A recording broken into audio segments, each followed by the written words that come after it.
a very big question that's top of mind for, investors and traders right now is, which stablecoin should I be looking to now?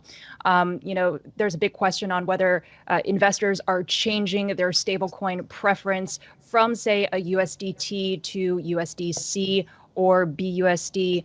But really, this is something that we have to kind of hone in on, which is, do stablecoins satisfy this trifecta of factors? The first one being stability, right? The depegging risk of the stablecoin. The second one being transparency into the riskiness of collateral assets backing the stablecoin. And the third point being redeemability, right? The liquidity risk under market stress. And this is something that, the regulators are also honing in on right now as well, with Hester Pierce saying that the SEC could develop stricter rules around stablecoins due to this UST crash.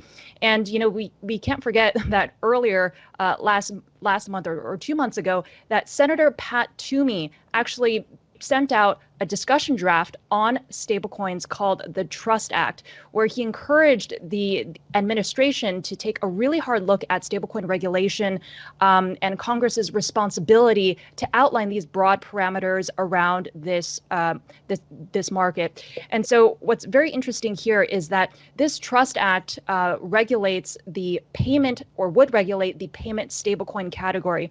And the question is, do stablecoins, or so-called stablecoins like UST, fall under these regulatory parameters?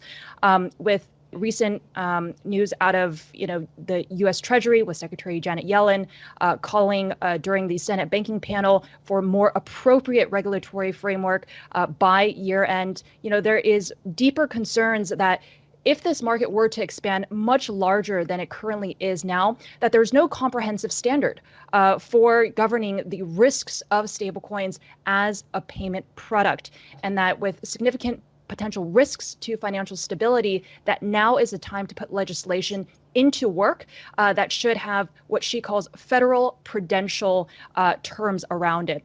And so one thing that was really interesting that she mentioned was referencing this report, which is the Financial System Vulnerability Assessment.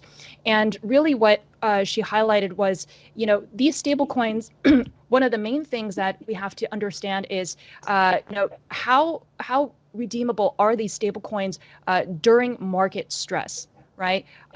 We saw for USDT, for example, they saw large redemptions, but at the end of the day, the peg is still holding, and they were able to process those redemptions.